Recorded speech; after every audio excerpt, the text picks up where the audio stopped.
안녕하세요. 열정토토입니다. 오늘도 좋은 결과 같이 만들어 봅시다. 끊임없이 노력한 결과 꼭 이렇게 좋은 결과가 나오는 것 같습니다. 함께 믿고 응원해주신 분들도 감사하며 오늘 분석도 열정적으로 시작하겠습니다. 여러분들의 구독과 좋아요는 큰 힘이 됩니다. 첫 번째 튀르키예 불가리아입니다. 홈팀 튀르키예 4-2-3-1 포메이션이며 전방 압박 완성도가 높고 하프라인 부근에서 전환이 날카롭습니다. 아크티르콜루는 측면에서 스피드와 드리블 돌파로 상대 수비를 흔들며 컷인 시 슈팅 선택이 빠릅니다. 이을디즈는 중원에서 템포를 조율하며 압박 타이밍을 정확히 읽습니다. 인터셉트 직후 전방 3인방이 동시에 스프린트하며 상대 수비 간격을 흔듭니다. 귤러는 이선에서 결정적인 침투 타이밍을 가져가며 박스 안에서 마무리 능력이 뛰어납니다. 중원 압박 이후 전환 속도가 빠르고 탈압박 과정에서도 여유가 있어 공격 루트가 다양합니다. 홈에서는 압박 강도를 초반부터 높이며 후반에도 체력 분배가 안정적입니다. 세트피스 상황에서는 귤러가 킥 정확도를 살려 다양한 패턴 플레이를 시도합니다. 원정팀 불가리아 4-2-3-1 포메이션이며 빌드업 과정이 불안정합니다. 니콜로프와 페트코프는 전개 시 볼 터치가 느려 상대 압박이 들어오면 패스 루트를 잃습니다. 크라이프는 이선 연결 과정에서 탈압박 능력이 부족하며 전환 타이밍이 늦습니다. 후방 빌드업 시 센터백과 수미 간 거리가 벌어져 전진 패스 연결이 불가능한 구조가 자주 나타납니다. 롱볼 의존도가 높아지고 세컨드볼 경합에서 밀리는 흐름이 이어집니다. 수비 전환 시 라인이 뒤로 쏠리며 압박 타이밍이 어긋나고 하프 스페이스를 내주는 약점이 반복됩니다. 빌드업 실수로 상대에게 위험 지역에서 공격 찬스를 내주는 빈도가 많습니다. 이 경기는 빌드업 안정성 대 전방 압박 완성도의 구도입니다. 불가리아는 후방 전개 과정에서 흔들리며 전환 템포가 느려 상대 압박에 쉽게 걸립니다. 튀르키예는 귤러와 일디즈가 압박 타이밍을 정확히 읽으며 인터셉트 후 빠른 역습으로 찬스를 만듭니다. 아크티르콜로의 측면 침투는 불가리아 수비 라인을 벌리며 귤러가 박스 안에서 결정적인 한 방을 가져갈 가능성이 높습니다. 불가리아는 수비 간격이 벌어져 커버 타이밍이 늦고 전환 과정에서 리스크가 누적됩니다. 이을디즈가 중원에서 템포를 장악하면 경기 흐름은 완전히 튀르키예 쪽으로 기울 가능성이 높습니다. 후반으로 갈수록 불가리아 체력 저하와 빌드업 실수가 겹치며 실점 가능성이 커집니다. 튀르키예는 후반 교체 자원을 활용해 템포를 유지하며 경기 주도권을 지킬 것입니다. 두 번째 조지아 스페인입니다. 홈팀 조지아 4-3-1 포메이션이며 굴리아슈빌리와 퀼리탈리아가 전방에서 연계하지만 압박 타이밍이 늦습니다. 이로 인해 수비 간격이 벌어지고 하프라인 뒤쪽 공간이 자주 노출됩니다. 중원에서는 로브자니제가 볼 배급을 시도하지만 템포 전환이 느려 상대 압박을 벗어나기 어렵습니다. 전방 압박과 수비 간격의 연동이 맞지 않아 후반 60분 이후 체력이 떨어지면 수비 블록 유지가 어려워지고 페널티 박스 안으로 볼 점유율을 내줄 가능성이 높습니다. 스페인 4-3-3 포메이션이며 라민 야말과 오야르사발의 하프 스페이스 침투가 핵심입니다. 야말은 드리블 각도 전환으로 상대 수비를 흔들고 오야르사발은 컷인 타이밍을 정확히 맞춥니다. 미켈 메리노는 후방 빌드업과 전진 패스를 조율하며 중원 주도권을 장악합니다. 짧은 패스로 라인을 끌어올리고 중앙을 집중 공략해 조지아 미드존을 무너뜨리며 점유율과 파이널 서드에서의 결정력으로 경기 흐름을 주도할 것입니다. 이 경기는 템포 차이와 전환 속도의 격차가 승패를 좌우할 것입니다. 조지아는 수비 간격이 벌어지고 전방 압박이 느려 스페인의 빌드업 차단이 어렵습니다. 스페인은 하프 스페이스 점유와 짧은 패스 연계로 조지아 중원을 잠식하며 야말과 오야르사발의 침투로 득점 찬스를 만들어낼 것입니다. 후반으로 갈수록 조지아 체력 저하로 간격이 벌어지면서 스페인이 경기를 완전히 컨트롤할 가능성이 높습니다. 세 번째 키프로스 오스트리아입니다. 홈팀 키프로스 4-4-2 포메이션이며 수비 라인을 깊게 두지만 중원 압박 타이밍이 엇갈려 조직적인 밸런스가 쉽게 무너집니다. 카쿨리스는 적극적으로 커버링을 시도하지만 전환 구간에서 패스 선택이 단조롭습니다. 좌측 풀백 앤더슨 코레이아의 복귀가 늦어 측면 뒷공간이 자주 노출되며 전방 키리아쿠는 상대 압박이 강하면 볼을 지키지 못하고 패스 미스가 발생합니다. 결국 하프라인 부근에서 압박 타이밍이 어긋나며 중원에서 세컨드볼을 내주는 장면이 반복되고 전환 과정에서 라인 간격이 벌어져 파이널 서드 지역이 열립니다. 중반 이후 체력 저하가 나타나면 중앙 압박이 무너질 가능성이 높습니다.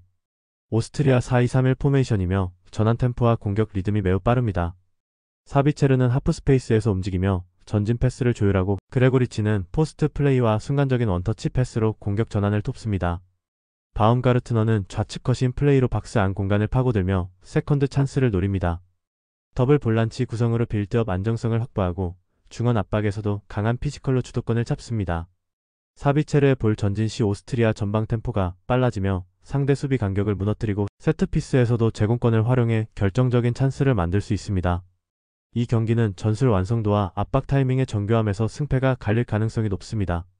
키프러스는 전환 구간에서 압박 간격이 벌어지고 중원 대응이 늦어 오스트리아의 템포 변화에 대응하기 어렵습니다.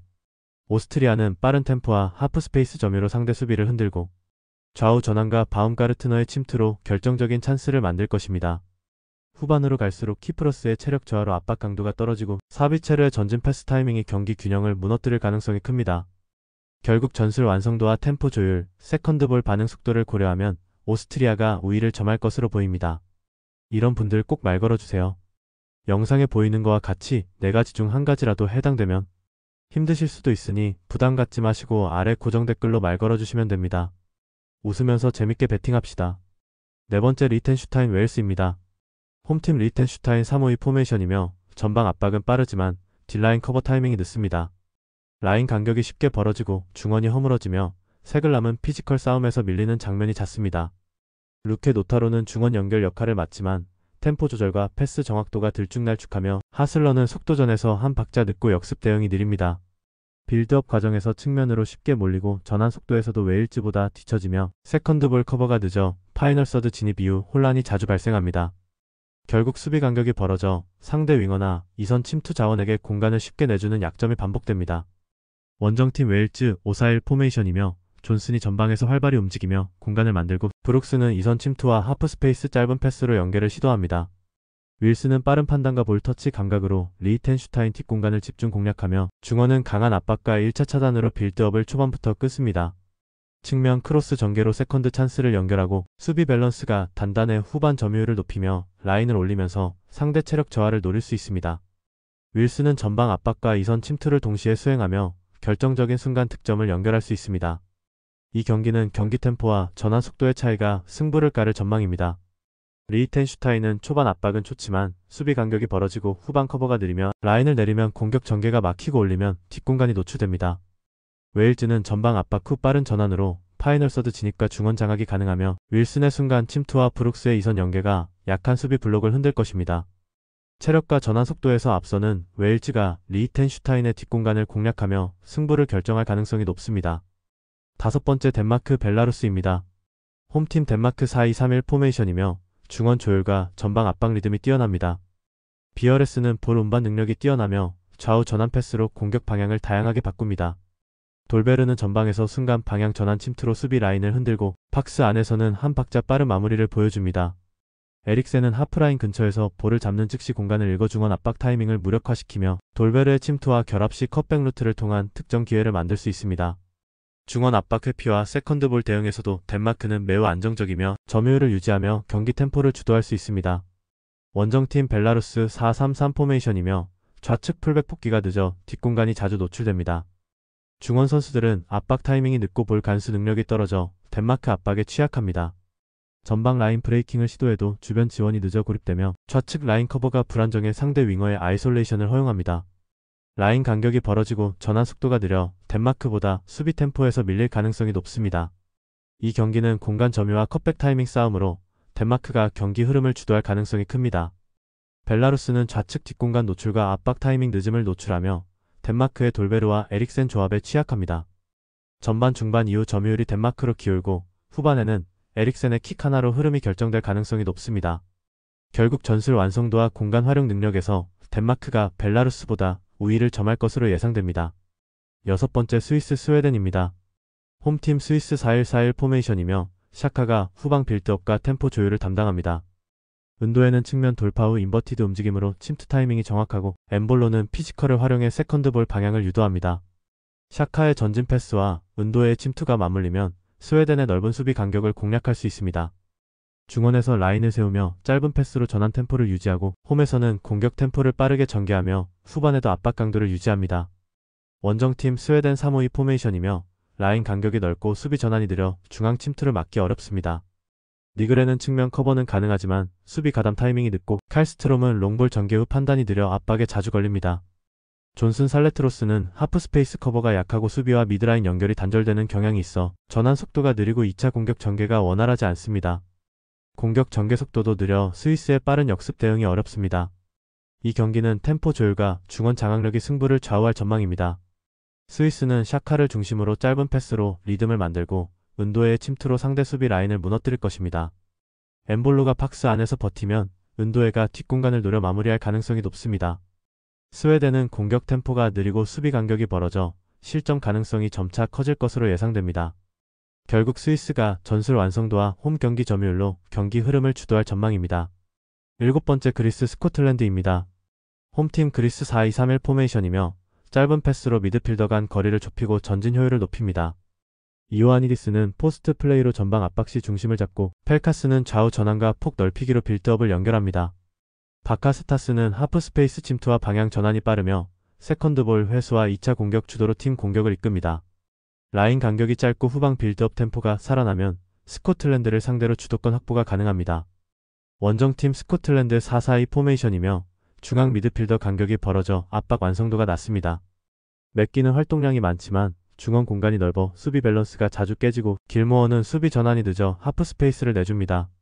전방 아담스도 고립되는 경우가 많아 세컨드볼 처리 실패가 누적되며 후반부 수비 전환이 불안정합니다. 이 경기는 전환 속도와 중원 압박 완성도 차이가 승부를 좌우할 전망입니다. 그리스는 중원에서 볼을 탈취한 뒤 빠른 전진 패스로 템포를 주도하며 상대 수비를 끌어낼 것입니다.